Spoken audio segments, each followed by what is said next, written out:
Hello and welcome back to Man v Film. It's a kind of strange video this time. We're going to look through Letterboxd. Sometimes I like to sit and go through the stats, and just have a look at various things, not for any real purpose other than just curiosity. And I thought, you know what, this would make a fairly decent film. So let's dive on and have a look at my life in film. So, you know, First of all, I discovered Letterboxd, I think it was late 2011. It was on beta testing. You had to apply to get it, to get an account.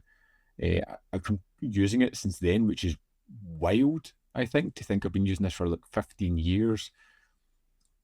It's something that I wish I had when I was younger, when I was watching lots of films. I think it would really have expanded the amount of stats I've got here. But just now, it's a fairly impressive thing. You can break it down by year, but I like to look at a life in film every now and again. So back when I used to be an avid cinema goer, but I still go, but not as much. I used to rank films by, each year, and just looking back at this one, just how many of these movies would still make the list? Something always kind of curious about. There's some fun ones here. Summer of '84. Love it. Pimped is great. Mega Time Squad was a lot of fun. The Endless I really enjoyed. Under the Silver Lake's fantastic. Yeah, I mean, there's still some films there. You get to the highest rated decades. I feel like these are really skewed when you look back, because there is lots of movies that have been lost to time. And when you're watching something from these kind of eras, they've been released because they're a standout release for one reason or another. So they should all be fairly good movies. They should be higher up in the percentage we've got here. I love when you get these kind of various genres, countries, languages of films watched. Of course, English is going to be the most, but it's surprisingly comedy films are the most watched for me, followed by thriller. I wonder what the highest rated. So let's see. Westerns. There we go. And thriller bottom of that list. That's unusual. But yeah. And then, themes in nano genres. You could get lost just looking at the stats here. Themes, crude humour and satire, I would say 100%. I love silly films like that because I feel like they're palate cleansers. Those are nonsense films, are the kind of things that you can put on, and comfort films, and just the rewatchability of these things are high for me. They're never going to be on my top films of all time list. Horror, The Undead, and monster classics, 983, that fits. Lots of humour here. Gory, gruesome, and slasher horror. It seems to be like horror, comedy, horror, comedy. The nano genres, fighting, cool, exciting. Let's go to highest rated. Dream, surreal, inventive. I mean, I wonder how many movies these are actually covering. The list progress is never something I really look at trying to close. You just watch what you watch. These lists are constantly changing.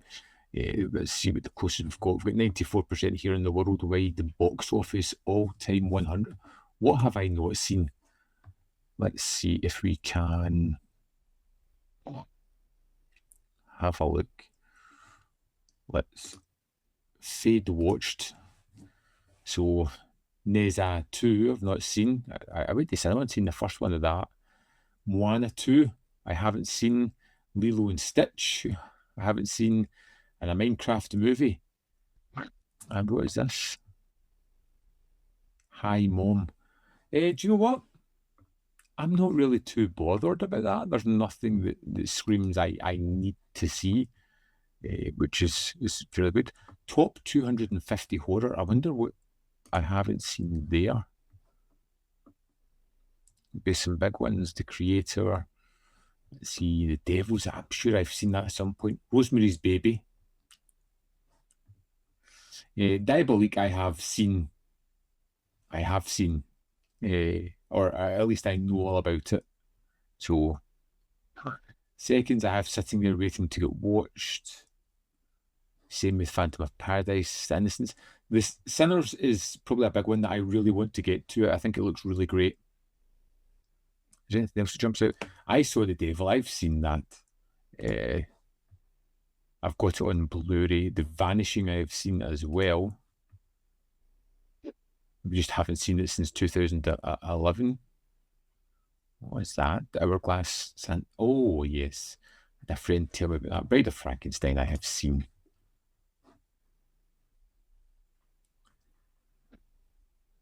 Eyes to a face. Yeah, there's things here that I haven't marked off for some reason or another. The Invisible Man, of course, seen that. The Happiness of the Katakuris. Takashi Miike, that's a good one. Yeah. This is sometimes you just go onto these and you just start going through and getting lost within these. The collections I don't bother with at all. They seem kind of silly. Most watched is something that I'm super interested in because I feel like it gives you a kind of flavour of the person that you are. Home Alone is a Christmas movie. It's up there. If this was to include films that I had watched when I was younger multiple times, I think the top one would be Scream because that was one of the ones that I watched the most. The Guest is, for me, absolutely phenomenal. I love it. It's a terrific film, black comedy. The humour's great.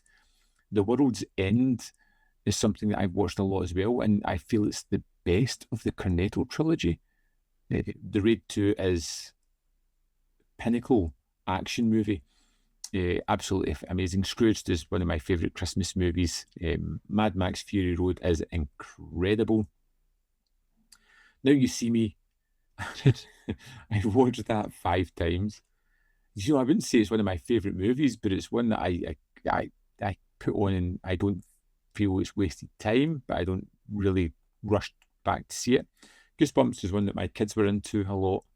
The Big Short is tremendous. Tremors, fantastic. Yeah, 12 Angry Men is phenomenal.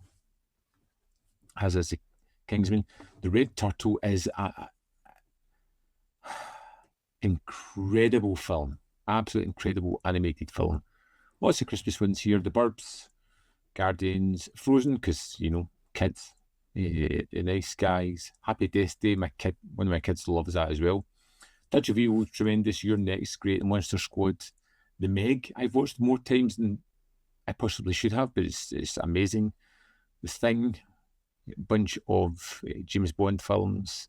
Shaun of the Dead, Trainspotting 2. Yeah. Good mix. Most watched cast is just, they are just a host of people that have been in movies. What is my highest rated? Gene Stewart, interesting. Which is also kind of cool as well because you can click in to that person and see the films that you have watched that they are in, which is really kind of fun.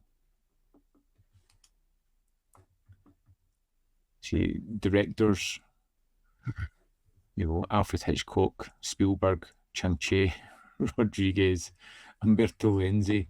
Let's see more of this. Walter Hill, of course, John Carpenter, absolutely. He's played in Louis Fulet, Kevin Smith. Is there any other surprising names here? Lucio Fulci, Joe Dante, Sidney Lumet is always fantastic. Guy Ritchie. Yeah, it's just nice to see. It's the highest rated. Yorgos Lanthimos, Lynn Ramsey, Frank Darabont. Yeah. Always. Yeah. Interesting.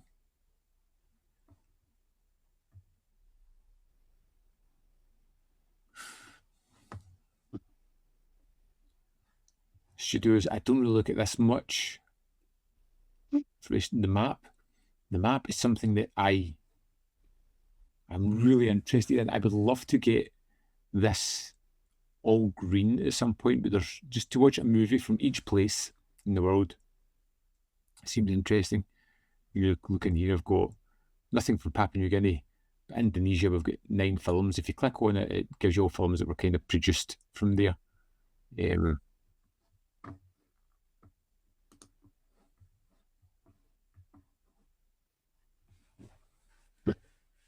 Which is kind of cool. Let's go back to here.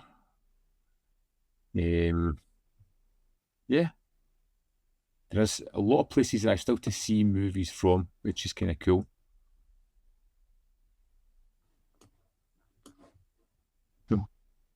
Namibia, I've watched 2 movies. Kenya, I've watched 1. Uganda, I've watched 2. Nigeria, I've watched 1. Like, it's wild to just go in and look at these kind of things. 2 from the Dominican Republic, 3 from Cuba. Yeah. But you can also filter it by year as well, which I kind of like checking everything out so I can see how many movies I watched this year. Averaging 27 movies per month so far, which is pretty good.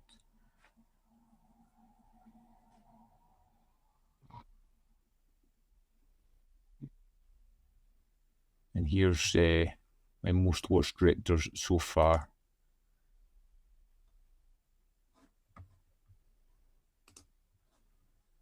Should be more there from that. Sammo Hung. Yeah. So I don't know if you guys have Letterboxd or not, but I think it's fantastic. I love going in and just looking at the stats of films I've watched and directors I've watched. Even looking at this year, we're in March, and I've watched 8 Oshima films, 8 Marta films, 8 films from Yuri Norstein. They're all going to be up there at the end of the year, no doubt. I got my most liked review, which is Stuntman with 10 likes. Then you get the highs and lows, which I kind of like. My lowest average film was Garbage Pail Kids, which, to be honest, I kind of liked. The most popular lowest film that I've got is Five Nights at Freddy's. Most obscure film, Lights Are Scary.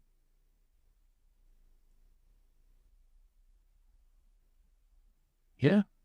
And then pictures of all the covers of everything you've watched and the little map of films you watched this year. Highly rated ones I haven't seen as yet, and while I get to them, I don't even know. There's nothing there that jumps. Project Hail Mary. I'm seeing that tonight. That's interesting. You can have your little activity box. That just turned me into just telling you what Letterboxd is and what I use it for. So you can have like friends. You can have my own information. I watched Blue City last night, but did I log it?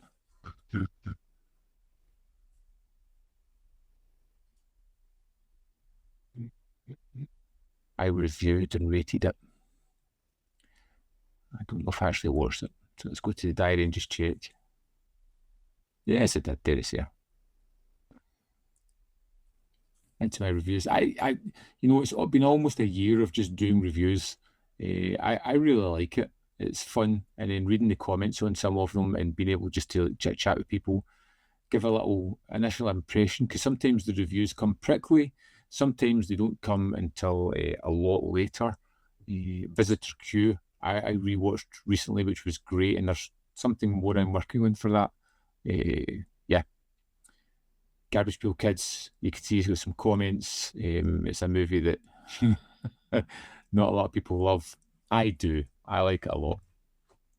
That's basically my tour through Letterboxd. I don't know if it's something that you're particularly interested in. I just thought it'd be a fun little video to jump on and just show you some of the aspects of it.